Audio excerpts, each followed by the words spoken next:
Good morning. Hello, everybody.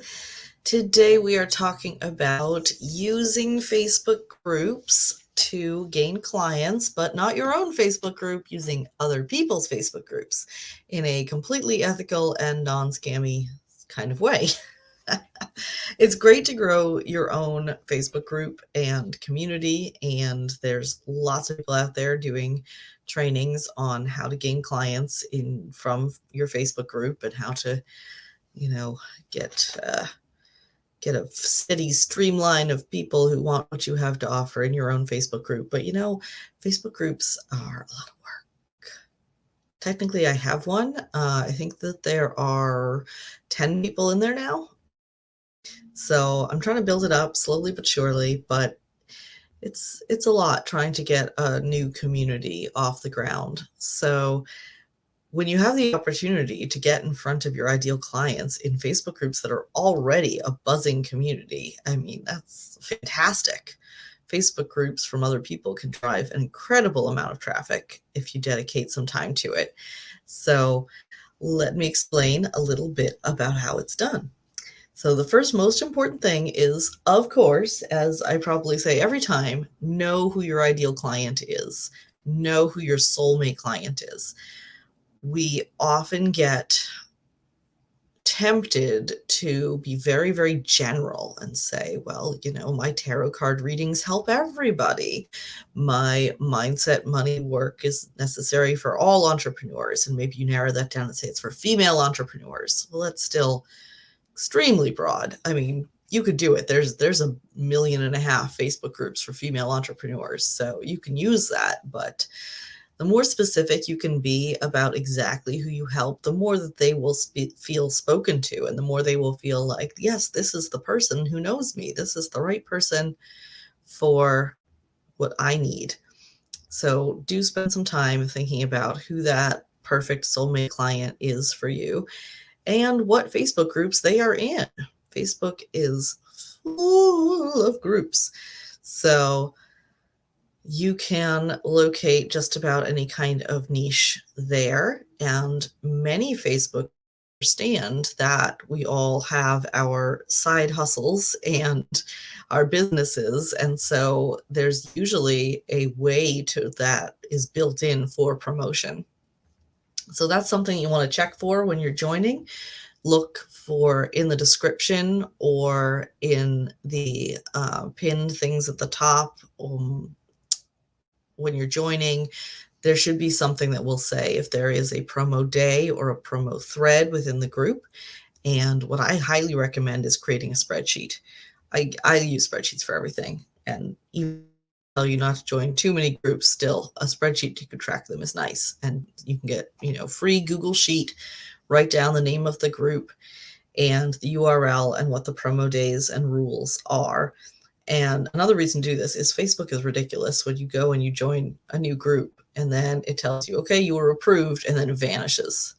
So you have to go digging. And if you're like me and you're in 500 Facebook groups and you click that, okay, accept notification that you've been accepted into the group. And then you're like, but wait, what was it called? Where did it go? How do I find it again? So that's always a danger. But for getting started like this, I'm going to say don't join any more than 5 groups. 5 groups is plenty for a start because you do want to become part of the community there. You want people to get to know you. You want that they'll see your profile picture and say, oh yeah, oh, she's always very helpful, always has good ideas, and is always bringing value and giving without asking for anything in return. So you want people to start to really recognize you there. So that's 2 different ways that you're going to be utilizing these Facebooks for promotion. One is to absolutely take advantage of those promo days and prepare yourself for those promo days by creating a compelling hook and offer. So when the admin says, okay, today's your offer, you want to be ready to go with an image you created in Canva, with writing, have some copy ready to go that is compelling, that tells people what you are offering and why they will want it. put in some emojis, break it up, do a nice big paragraph so that if it's in like a promo thread, people can actually see it. It will jump out. A nice branded image that people will recognize as you. So every time you have the opportunity to promote in that group, be ready to do it and store that in your spreadsheet. You can have your chunk of copy and have a spot on your computer where you have your image saved so that you're always ready for those promos. But then in the meantime, you also want to be, like I said, providing value. Spend some time. If social media sucks you in the way it does for me, set a timer and just go in and read people's comments and see if there are things that you're an expert in. See if there are things that you can answer. Just be free and giving and let people get to know you. Another thing I forgot to write in my notes is a somewhat recent thing is you can update your profile within Facebook groups.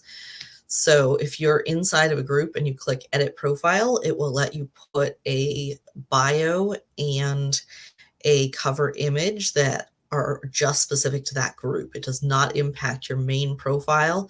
So that is so powerful because if you're in there giving value and people are like, who's this person? They click on your name and it's going to come up with a cover image that says who you are, what you do, who you serve, how you can help them, and a bio with the same type of info. I don't think that you can click links in those bios.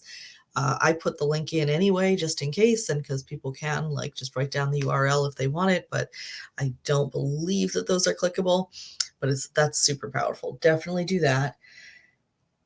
Oh dear. And then the final thing is to not be desperate. This is so much like dating. It's kind of unbelievable. But if you're in a group that has lots of people in promo thread and there's lots of other people there that do similar things to what you do, then you're probably going to find when somebody posts and says, I need help with this, people go, oh, opportunity. Okay. It's like, sharks and there's 500 comments on it. I tend not to jump into those. I look and see how many comments are already on there. I'm not going to be trying to compete with people. I don't have that kind of scarcity mindset of like, oh no, what will I do if this person doesn't know that I can help them? There's other people. If other people have already gotten in there, then whatever. Like, I'm not going to let it get to me. Sometimes I will offer some tips or advice without any kind of offer, without a link, with just again showing value and showing off expertise. And sometimes I will put my pitch in there, but always in a very relaxed kind of way. The desperate energy is extremely off-putting, and people can feel that when you are really desperate to get their attention and to get them considering you for their needs. So that is a side tip that is just kind of mindset based, but don't have a scarcity mindset.